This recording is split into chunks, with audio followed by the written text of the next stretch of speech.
우리나라도 지금 난리가 났죠. 예, 다 올라. 다 올라, 다 올라. 유가 폭주에 생산자 물가 4년 만에 최고. 나프타 68, 에틸렌 61. 예, 야, 뭐야. 한두 달 만에 이렇게 오른다고? 예. 석유 제품, 석탄 제품 31% 올라. 최고! 지금 위기 상태다. 생산자 물가도 4년 만에 최고 상승률을 보였다. 예, 이런 게 1, 3개월, 1개월에서 3개월 정도 시차를 두고 반영되는데 벌써부터 올라가기 시작한 거예요. 아직 지금 시작 단계라는 거지, 시작 단계. 예, 큰일 났죠. 예, 죽겠다. 나프타, 경유, 에틸렌 등등 이런 게 이제 주로 그 석유화학 제품들이 플라스틱이나 이런 데 많이 쓰니까 이런 것들이 받으면 이제 이 민간 영향력이 더 클 수밖에 없겠죠.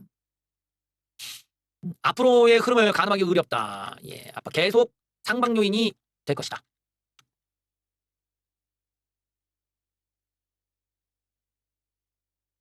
(3월) 유가가 급등했고 원자재 가격 상승으로 점차 올라간다. 생산의 물가 계속 올라간다. 예, 문제죠. 이거는 이제 이재명 정부 입장에서는 지금 이제 문재인 때 그런 뭐 이제 통계 조작 논란도 있어서 이제 말이 많았지만 보여지는 데이터를 가지고 최대한 이제 좋게 해석하려고는 그런 행정부의 그런 노력들은 있지. 뭐 이게 망했습니다 이럴 수는 없으니까. 그런데 우리가 이런 그 유가 상승이나 이런 식의 그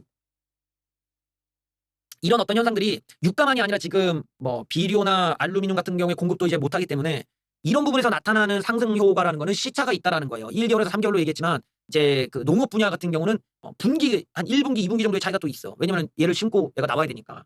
그래서 이게 어느 정도 시간이 지나야 그때부터 지금의 사태가 본격적으로 이제 반영된 데이터가 나오는 거란 말이지. 그런데 지금은 이제 왜 그러냐면은 사람들이 자기네들이 갖고 있는 재고가 있잖아요. 플라스틱이든 비닐루가 됐든 뭐 화학 제품에 뭐가 됐든 유가도 우리가 비축류가 있고 뭐 갖고 있는 재고가 있으니까 그 재고 소진까지는 가격이 어느 정도로 버틸 수가 있어. 그래도 불안감에 뭐 수요가 몰리면 점점 가격이 올라가는 건 어쩔 수 없으니까 그 상황에서 올라간 가격이 저 정도라는 거니까 만약에 재고를 다 소진했다. 였을 때는 가격이 여기서 더 많이 올라간다고 봐야겠죠. 그게 우리는 아직 경험하지 못한 길인 거지. 아예 지금 공급이 안 되는 거니까. 그러면 우리가 이제 뭐 기름도 있는 거 사람들이 갖고 정유소에서도 있던 거 정유사에서도 있던 재고 다 쓰고 이제 없으면 뭐야 비축류가 나가야 돼. 그럼 비축류가 나갔을 땐 기름값이 어떻게 되겠냐? 그냥 개폭등이죠. 비축류를 쓰다고 기름값이 내려갈 리가 없지. 개폭등인 거지. 이제 재고가 없어. 그런 위기감들이 이제 우리가 체감하게 되는 거야. 가격에서. 그런 시기는 계속 올라갈 수밖에 없지. 진정할 가능성은 없다는 거야. 올라가고 또 올라가고 또 올라간다는 거야. 그러니까 한국이 됐든 어느 나라는 못 막는데 지금 그거를 그 가장 크게 받고 있는 나라가 몇 개 있는데 그중에 이제 동남아가 문제가 되니까 그쪽에서 먼저 이제 어느 이슈가 터졌을 때 우리도 이제 여파가 이제 있겠죠. 현재 우리가 보는 경제가는 상황이 완벽하게 반영되기 전의 모습이고 우리는 지금 재고를 쓰고 있는 상황이라서 저 정도다. 재고가 없어졌을 때부터 이제 지원이 시작된다고 봐야겠죠. 그래서 나오게 된 게 고유가 지원금인데 실효성이 있는 게 맞냐? 역시 이제 이재명 임시정부의 무능한 행정력을 다시 한번 또 볼 수 있는 거죠. 물가 치솟는데 돈만 풀고 실효성도 없고 이러면 물가를 더 올리는 거죠. 돈을 푸니까. 가맹률이 20%, 26%. 대전에서 쓰지도 못해. 땜질식 현금 지원. 쓰잘데기 없는 짓만 하고. 이재명 임시정부가 추진하는 고유가 피해 지원금을 둘러싸고 실효성 논란이 확산되고 있다. 국민 70%에게 현금성 지원을 하는 건데 정작 주유소에서 사용이 제한되면서 정책 취지에 어긋난다. 이거는 그냥 선거 앞두고 돈 뿌리는 거잖아요. 의미가 없는 거 그냥 돈 뿌리는 거야. 선거 앞두고. 소득 하위 70% 국민에게 60만 원을 지역사랑 상품권 형태로 지급한다. 사용처 제한이 정책 효과를 떨어뜨리고 있다. 야 60만 원이네 60만 원. 하기사 요즘 물가가 많이 올라서 60만 원으로 뭘 사겠냐. 야 국밥 한 30그릇 먹으면 다 먹겠다. 야 이거 60만 원 가지고 누구 코에 붙이냐. 600만 원 정도 주지 그러냐. 어쨌든 뭐 이 주유소는 못 쓰고 몇 개 주유소 쓸 수 있는 데가 몇 개밖에 안 되고 정책 설계에 대한 불만도 크다. 주유소를 운영하는 이모씨는 고유가로 손님 부담이 커졌는데 정작 지원금을 주유소에서 못 쓰는 경우가 많다. 유류세 인하나 직접 보조가 더 현실적인 거 아니냐. 그래요. 물가 상승 압력도 크다. 돈을 뿌리니까 올라가지. 예. 단기 연금성 지원만으로는 구조적 물가 상승 압력을 완화하기 어렵다. 현재 방식의 지원금은 단기 소비를 자극하는 데 의미가 있지만 고유가로 직접 피해를 보는 계층은 충분히 반영하지 못한다. 유류세 조정, 물류비 지원, 취약 업종 선별 지원이 낮다라는 거 당연한 거죠. 그래서 저거는 뭐예요? 저도 뭐 예측을 했지만 그냥 돈을 뿌리는 거야. 얘네들은 돈을 뿌리는데 말만 그 감성적으로 무슨 피해 지원금이래. 피해 지원금 같은 소리 아니 정말. 예, 그게 어떻게 피해 지원이냐. 남의 돈을 하면서. 지원이 돼야 지원이지. 궁극적으로 선순환이 안 되는 거고 단발성이고 저렇게 했을 때 돈 받은 사람들은 야 이재명 정부가 나한테 뭘 줬네. 나한테 이득을 줬네라고 단세포처럼 생각하는 이런 저능한 새끼한테 표 달라고 지금 돈 뿌리는 것에 그거 말고 의미가 없고 문제는 저런 식으로 돈을 뿌려버리면 다시 말하지만 이제 채권 시장에서 이게 채권을 발행하겠구나 이러고 그러면 우리 채권 가격이 떨어지겠냐고 매도를 유발시킨단 말이야. 그러면 금리가 올라가는 문제가 생기기 때문에 다 죽는 거죠 자꾸. 이런 악순환을 만들기 때문에 좌파들이 이런 짓을 지향해야 되는데 얘네들이 금융 지식이 없으니까 좌파리 놈들은 돈을 그냥 막 뿌려도 괜찮은 줄 아는 거야. 우리나라가 그 정도로 감당이 되냐고 임마. 이게 지금 문제야. 그래서 우리나라가 물가도 오르고 환율 제어가 안 되고 계속 이제 이런 악순환이 빠진다. 금리가 진정을 못할 수밖에 없는 지금 상황이 놓일 수밖에 없는. 여기에 또 하나 문제가 뭐냐면 이제 중국이 우회적으로 우리나라에 투자를 해서 돈 빨아먹는 이런 구조를 지금 견제하지 못하고 있다는 겁니다. 해상풍력 회사에 대해서 쥐배가 이거 중국이 아니냐라는 얘기가 나오고 있어요. 1조짜리 채권이 중국 손에. 야, 이거 무슨 이렇게 까는데 이게 알고 봤더니 중국 거였어? 예. 전남 영광 나골 해상풍력 사업에 키를 주고 있는 시행사 명은 산업개발이 아직도 지불하지 못한 공사 대금은 1조 4천억 원인데 좀 이상해. 얘네들이 확보한 채권은 1,900억 원대밖에 안 돼. 그러니까 1조 2천억이 누구의 채권인지가 몰라. 그러니까 뭔가 이상하지. 이 사업 자체가 불투명한 거야. 야, 너희들 대체 1조 2천억 원을 어디서 갖고 왔냐? 누구 돈이야? 너희들 지분 좀 봐야겠는데 이렇게 본 거야. 그래서 알고 봤더니만 중국 에너지 엔지니어링이 나머지 공사 대금 1조 원 이상을 가져가는 구조일 가능성이 있다. 그러니까 얘네들이 지금 공사비가 이제 있어. 그 공사비가 총 1조 4천억 원이 들어가는데 1조 4천억 원 중에서 중국 쪽이 1조 원 이상을 가져갈 수도 있다. 그러니까 중국 애들이 들어와서 한 거야? 중국 배불리 실질적 사업 주체가 얘네 아니냐? 그래서 이게 보니까 중국산 터빈과 케이블 채택을 두고 중국 자본 우회 투자와 기술 종속 논란이 끊이지 않았다. 얘네들은 중국 자본은 난 이런 데 쓰지 않았다라고 얘기했는데 하지만 뭔가 이 지표와 이거 표를 보니까 이게 내용을 보니까 그게 아니야. 이상해. 조금 이상해. 봤더니만 일단은 태국 자본이 들어와 사업을 주도하고 있다는 설명과 달리 태국 자본인 것처럼 얘기했는데 요 태국 자본이 우회를 해서 알고 보니까 중국 자본의 가능성이 있는 거야. 여기를 보니까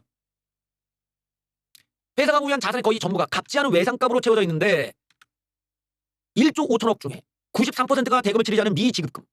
그럼 이거 어디서 이 돈을 어디서 갖고서 어디서 준 걸까? 그래서 실제로는 대부분 시공사에 줘야 할 빚으로 이루어져 있다. 아주 기형적이죠. 뭔가 이상하잖아. 미지급금이 93%야. 그러면 돈을 빌려서 줘야 되는 거잖아 원래대로면. 근데 그게 아니라 돈을 빌리지 않았어. 돈을 빌리고 미지급금이 남아있어. 그럼 야 너희들 이거 말이 돼? 기형적인 구조야. 부채 비율도 2166%야. 야 이 돈 어디다 된 거야? 했더니 이게 혹시라도 투자한 애들이 이 지분을 갖고 이렇게 한 거 아니냐. 무자본 외상공사라는 셈인데 중국 시공사의 지배력에 의해서 결정된 거 아니냐. 그래서 이런 대규모 프로젝트에서 나골 프로젝트처럼 자산의 90% 이상을 미지급금으로 채우는 방식은 이례적이다. 말도 안 되죠. 원래는 당연히 금융돈 대출을 받아 지급하고 공사해 이렇게 해야 되는데 그게 아니야. 어떻게 된 건가? 무자본 외상공사를 했다는 건데 시공사가 1조 4천억에 달하는 미지급금을 수용해서 공사했다는 게 의문이죠. 부도위험까지 감수하면서 조 단위의 외상공사를 한다? 그래서 좀 뒤져왔어. 자, 시공사가 누구냐 대체?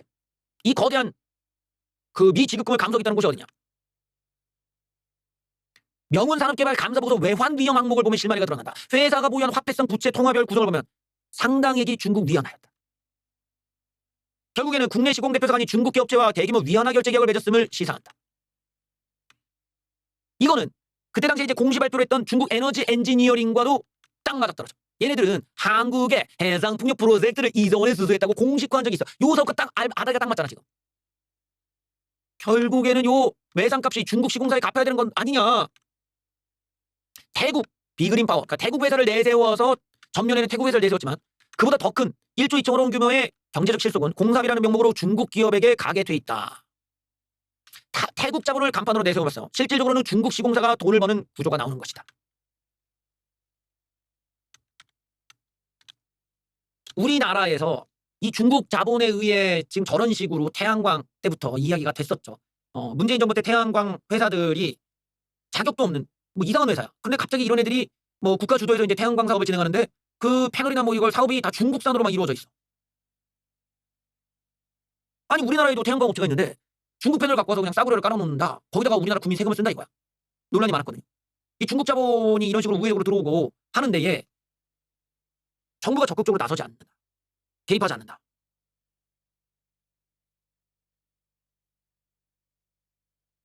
여기에 또 얼마나 세금이 들어갔을지 또 이게 만약에 또 잘못된다고 하면 저것도 막말로 세금으로 보조해주고 구조해줄 거 아니야.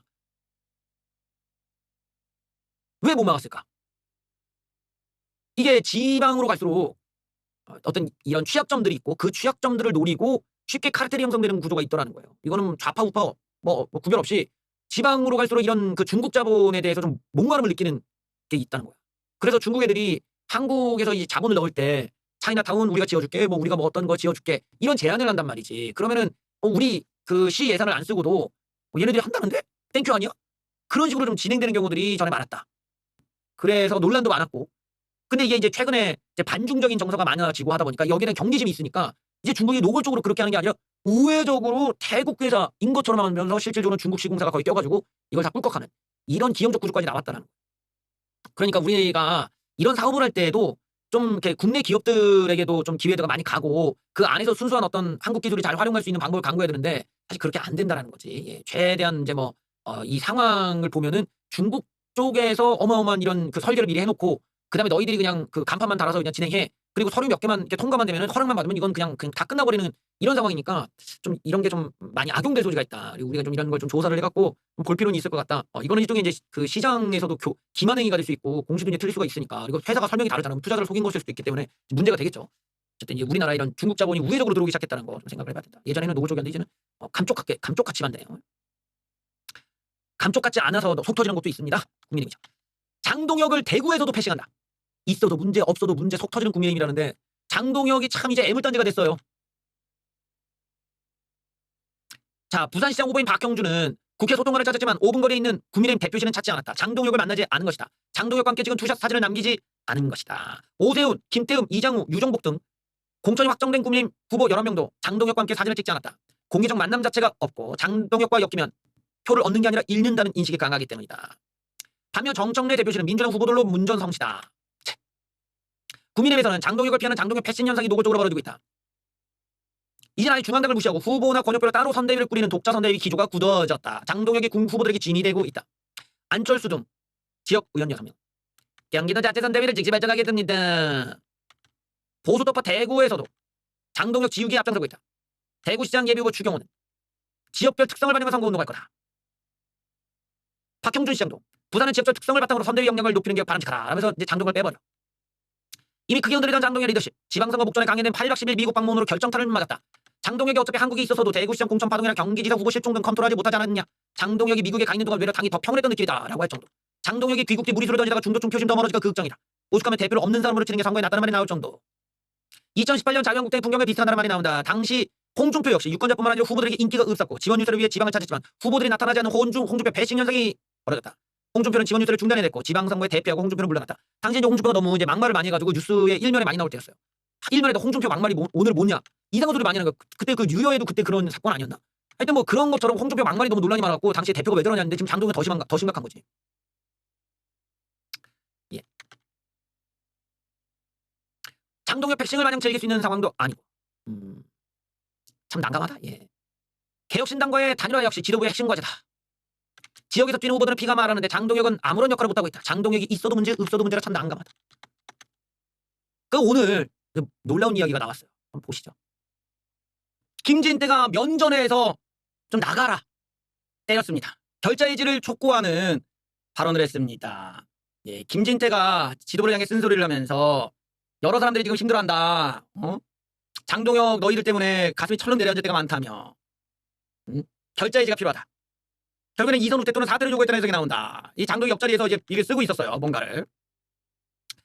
자, 여기에 대해서 장동혁은 뭐라고 하느냐. 예. 정말 장동혁의 대사 아주 대단합니다. 예. 장동혁은 옆자리에서 이렇게 열심히 적었어요. 자신에 대한 결자해지를 얘기하고 있는데 옆에서 이렇게 쓰고 있는데 장동혁의 이야기는 뭐냐. 취재진과의 질의응답 과정에서 뒤늦게 입장을 밝힌 장동혁. 김 지사의 당부에 말은 애정어린 말씀을 해주신 걸로 압니다. 뭘 해야 될지 고민해보겠습니다. 기자가 또 물어요. 그 결자해지 의미는 어떻게 이해하세요? 했더니 글쎄요. 결자해지. 어떤 걸 말하는지 잘 모르겠습니다. 알 것 같은데. 아니 결자해지를 못 알아들으면 어떡해. 지방선거에서 최선의 결과를 낼 수 있도록 노력하겠습니다. 그러니까 결자해지를 얘기를 했는데 지금 장동혁은 뭘 말하는지 모르겠다면서 딴소리를 했다는 거야. 딴소리를. 뭐 저런 이게 무슨 저런 경우가 다 있지. 예. 예. 결자해지 의미를 모르겠다는 게 이게 뭐야. 그러니까 자신에게 불리한 내용에 대해서 저렇게 그 모른 척을 하고 아니 실제로 못 알아듣는다는 건 뭐 무능이지만 모른 척까지 하면서 저렇게 정치를 해야 되는가. 자기가 이런 상황까지 몰렸으면은 반성을 하고 좀 이렇게 선택을 하고 희생을 할 생각을 해야 되는데 현재 우파가 이제 윤석열 이후에 윤석열부터 책임 정치라는 걸 하질 않아. 반성도 안 해. 무조건 지가 다 옳고 자기 중심적이야. 공적 의식도 없어. 자기 마음대로 하는 거야. 그냥 몇 명의 지지층을 중심으로 내가 세상의 중심이다라는 사고로 하니까 저런 상황까지 가도 사람이 뭐가 부끄럽고 지금 얼마나 궁색한 상황인지도 인지를 못하는 건지 참 말도 안 되는 기자 앞에 말도 안 되는 소리를 하고 있으니까 이러니 장동혁 때문에 이 정당이 망하는 거예요. 저런 간단한 것도 못 알아듣고 모르겠다가 이게 대답일 수가 있겠냐. 알아야죠. 결자해제에 대한 의미를 알아야죠. 당을 그리고 김진대가 얘기하는 그 맥락이 뭐 어떤 얘기겠어. 장동혁 때문에 너무나 우리가 신난다가 아니라 야 니들 뉴스 때문에 현장에서 하고 있는 사람들이 너무 힘든데 왜 힘드냐. 지지자들이 지도부 때문에 당을 뽑아줄 수가 없다. 선거를 할 맛이 안 난다. 사람들이 그렇게 얘기하고 아무리 발이 부르트도록 인사하고 다니면 뭔 소리냐. 지도부 중앙에서 사고를 치고 논란을 만들고 사람들이 실망하고 우리한테 따지고 그러면 지도부가 이거 우리를 후보들을 다 망치고 있으니까 나가라는 거 아니야. 그럼 나가야 될 거 아니에요. 자기가 지금 민폐를 끼치고 있고 자기 때문에 지지율 다 떨어져 있고 장동혁이라는 사람 때문에 이미지가 다 훼손되고 있고 그럼 나머지 후보들도 그 불똥을 다 뛰어봤는데 못 알아듣는 척을 해. 그럼 못 알아듣는데 왜 대표를 하냐고. 이래서 내가 이 장동혁이를 빨리 교체된다고 작년부터 얘기했던 거야. 작년부터. 근데 따지고 보면은 이게 이제 당내의 당원들이 장동혁을 뽑아준 거잖아요. 당원들 투표 비율을 높여서 이런 식으로 대표를 뽑으면 나오는 부작용인 거야. 이게 당내 선거에 유리하게 만들어버리면 당 외의 선거에 불리해진다는 거를 알았어야 했는데 이게 당원들이 그런 이성적 판단을 못하는 상태에서 당대표를 뽑아버리니까 이런 식의 좀 완전히 뭐 알박기 하듯이 내가 왜 나가 이러고 그냥 들어놓기를 하고 있는데 이건 뭐야 뭐 인간 이란이야. 완전히 이란처럼 들어놓기를 하고 있잖아. 결국 당내의 당원들의 비율이 높아질수록 당 외 선거에서 불리해진다는 원리를 이해를 하고 봤어야 돼. 그러면 결론적으로 장동혁에 대한 뭐 그때 당시에 장동혁을 밀었던 당원들의 니즈는 뭐였겠냐. 한동훈을 내쫓아라 이거였을 거예요. 한동훈을 실은 그런 사이비 종교 광신도 같은 이 놈들이 결국에는 장동혁 같은 아마추어를 당대표까지 만들어준 거야. 당시에는 뭐 막말로 뭐 그 건전한 우파들 입장에서 투표할 맛도 안 났으니까 니네 맘대로 해라 한 거고 한동훈도 나오지도 않고 그러면 김문수 장동혁인데 뭐 누가 이기겠냐. 결국에는 이 그런 선거 구도가 이상한 당원들의 니즈가 반영되는 잘못된 대표를 뽑는 길로 간 거고 당내 선거에서 이긴 장동혁이 한동훈 나가 당이 망하더라도 상관없는 거지. 어차피 증오심에 눈이 먼 당원들에게 뽑힌 사람이었으니까. 자 그다음에 남는 게 뭐가 있어. 이제 장동혁의 쓸모가 없는 거라고. 한동훈 내쫓았으니까. 쓸모가 없어지니 결국에는 단물 다 빠졌다리고 나가버리고. 장동혁이 그런 눈치가 있으면은 이런 지지자들의 얘기를 내가 들으면 안 되겠다가 되든지 아니면 내가 이 당을 살릴 거였다면은 오히려 그런 지지자들의 어떤 생각보다는 이제 중도층을 데려오기 위해서 나는 완전히 바꿔버리겠다는 노선을 전환을 꿈꾸면서 상황 반전을 만들든지 했었어야 되는데 사람들이 그냥 예측하는 그대로 그런 한심한 당원들의 니즈만 반응을 하고 당을 망치는 길로 가버리고 결과가 이렇게 나오는데 반성단은 이런 뻔뻔스러움으로 가니 오죽하면 후보들이 이런 닥달을 할 정도냐. 매일같이 장동혁에 대한 뉴스가 먼저 정치 뉴스를 때리더라는 거야. 이재명의 무능, 월세 최고가, 전세 심할라, 물가 올라. 이런 내용이 아니라 장동혁이 또 오늘은 무슨 사고를 쳤냐, 무슨 엉뚱한 소리를 냈냐. 이런 내용이 먼저 치고 올라가. 너무나 기이한 현상이니까. 지지율은 바닥이고 후보들은 다 질판인데 대표가 아무런 책임을 지지 않는 이 기괴한 무책임의 정치. 보면 볼수록 신기하잖아. 부산 북가업에서는 뭐 반란이 일어났다고 합니다. 한동훈을 끌어안자. 장동혁과는 선을 긋고 한동훈을 끌어안는다. 지도부는 국민의 마음을 얻지 못했다. 한동훈을 끌어안아야 보수 변화가 신호가 될 것이다. 예. 국민의힘 부울경 현역 광역 단체장들이 부울경을 독자 선거로 치르겠다는 내용의 성명 발표를 추진 중이다. 장동혁이가 절윤 논란에서 벗어나지 못하고 있는 게 최대 악재로 작용한다는 판단에서 한동훈을 가지고 이제 조금 이미지 쇄신을 해보자 이거죠. 부산북가 보궐선거 무공천 요구를 담는 방안도 유력하게 논의 중이다. 무소속 한동훈을 끌어안음으로써 보수통합에 물꼬를 터야 한다는 판단인데 박형준은 부정적이라 현실까지는 적잖은 시간이 소요될 것이다. 이 박형준의 경우는 아무래도 이제 자기가 강성 지지층의 지지를 받고 올라갔기 때문에 이거를 동조해줬다가는 이제 자신의 강력한 지지층이 날아갈 수 있다는 불안감이 깔려 있는 거죠.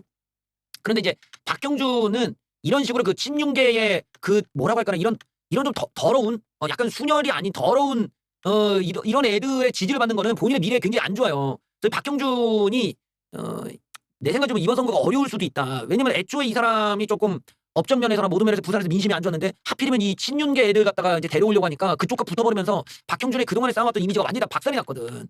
이거는 박형준으로서는 좀 악수를 주는 거죠. 그래서 오히려 박형준의 경우는 한동훈과 같이 있는 장면이 본인에게는 도움이 될 거예요. 본인의 생각 자체가 이제 주변이 다 친윤 쪽 애들이 좀 많이 있기 때문에 이런 데서 박형준이 조금 딜레마에 빠진 상황이라고 할 수 있겠지. 김두겸 울산시장 측 관계자. 박완수 경남지사 박형준 부산시장과 함께 국갑 무공천을 촉구하는 기저귀를 여는 방안을 논의 중인데 이제 박형준은 아닐 것이고 현재 중앙당 대응은 국민만 얻기 역부족이기 때문이다. 인식의 대전환이 필요하니까 한동훈을 끌어안음으로써 보수가 변하고 있다는 메시지를 전달할 수 있지 않겠냐. 박 시장은 한동훈과 연대 가능성이 됐어. 선거에서 이기는 데 도움이 되는 방향으로 모색해보겠다는 원칙론을 고수하고 있다. 보수 텃밭 부울경에서 보수 출신 통합 목소리가 나올 경우 영남권을 시작으로 지선판도에 새바람을 일으킬 수 있다는 기대가 적지 않다. 예. 그리고 민주당의 동진 전략의 흐름을 끊는 측면도 있다. PK 탈환을 위해 민주당이 당력을 쏟아붓고 있는데 결국 부울경과 한동훈이 큰 틀을 삼켜가는 방향으로 갈 것이라고 강조하고 있다고 합니다. 참 어렵다. 예.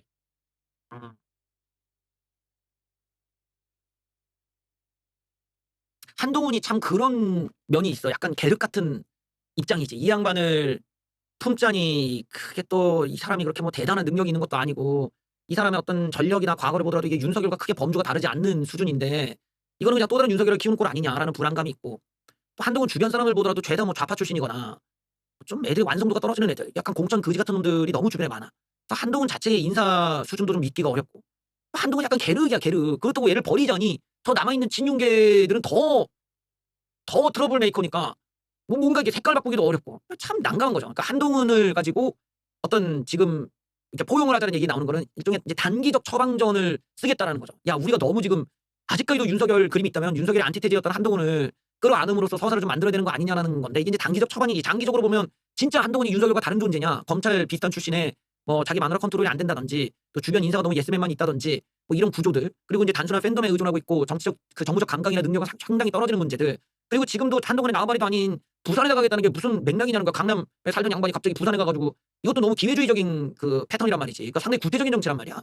그러니까 여러 면에서 이게 뭔지 모르 이게 뭐야? 씨 이게 뭐 개혁도 아니고 공정도 아니고 뭐 정당한 것도 아니고 하여튼 뭐 애매해.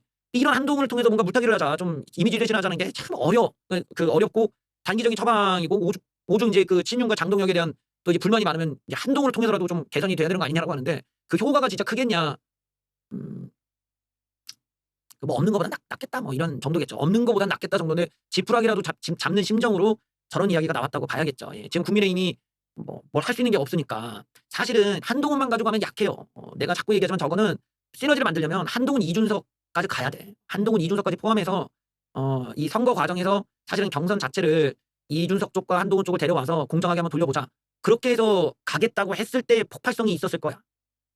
근데 그런 어떤 완벽한 화합의 장을 만들지 못하고 저렇게 나가버리면은 사실은 좀 제한적인 그 그림만 나오겠죠. 그리고 이게 당내 갈등이 또 올라올 수가 있겠지. 한동훈의 안티들이 또 나와서 한동훈의 안티가 비단 국민의힘에만 있는 게 아니라 그 개혁신당에도 굉장히 많잖아요. 그러니까 개혁신당 애들도 이제 한동훈을 견제하기 위해 또 그 친윤계랑 또 결탁이 돼가지고 할 수가 있는 거고 이런 여러 가지 역학관계가 꼬여버려.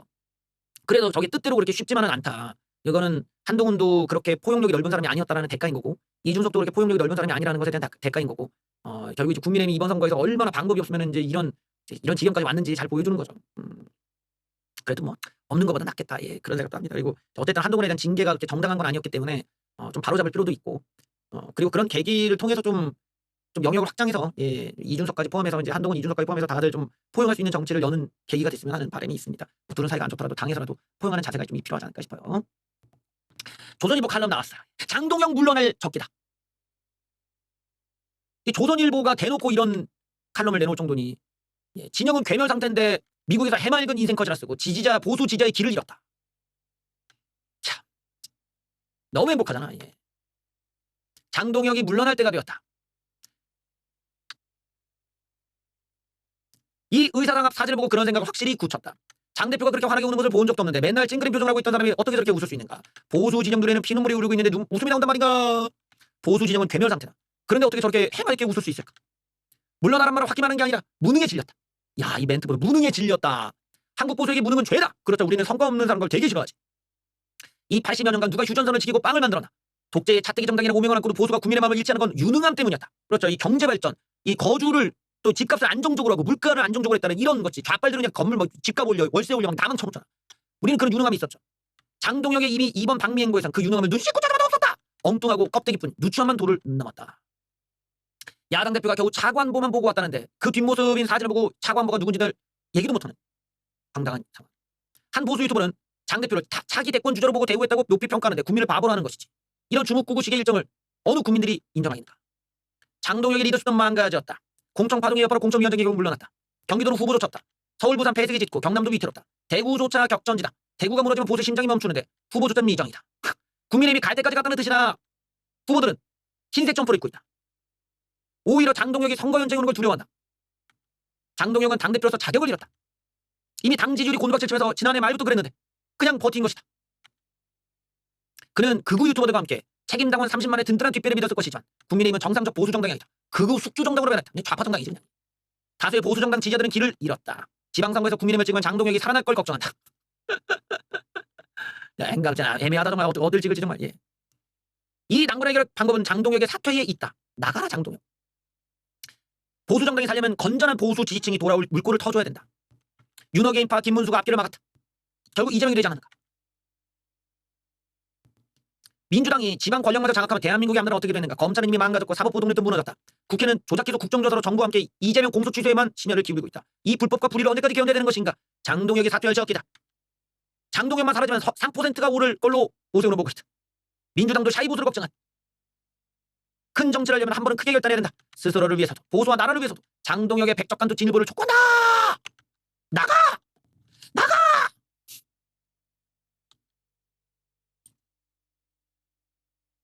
내 말을 안 들어서 잘 된 경우가 없어. 예, 장동혁이 애초에 뽑혀서도 안 되냐. 뽑혔다 하더라도 빨리 교체를 해서 바꿨었는데 사실 이제 당이 많이 고장난 거예요. 당의 어떤 그 다선 의원들이나 원로들도 나서서 장동혁을 미리미리 설득했어야 했고 또 이런 비대위 전환이라는 건 지지율이 떨어졌을 때부터 필요했는데 그거를 자꾸 뒤로 미뤘단 말이죠. 그리고 사실 친한계에 있어서도 누구 하나 자기 의원직을 걸고 장동혁과 확실하게 승부를 걸 용기 있는 사람도 없었죠. 그러니 자꾸만 이런 뭐 승부는 피하고 말로만 흔들기가 들어가니까 실제로 우리가 원하던 그런 목숨을 건 개혁파, 목숨을 건 승부사는 없었다. 이 개혁파들의 이런 안전제일주의적인 그런 이기심만 남아서 모두가 이제 정치를 당을 위해서 하는 게 아니라 자기의 생계 유지를 위해서 직업적으로 하는 애들만 남아서 그냥 그 레토릭만 던지는 거죠. 예. 또 장동혁이 떠난다고 하더라도 사실은 비대위를 어느 세월에 40일밖에 안 남았는데 꾸려가지고 이걸 바꾸겠냐. 이미 많이 늦은 면도 있는데 지금 당내에서 과연 우리가 밀어줄 만한 사람이 있는가.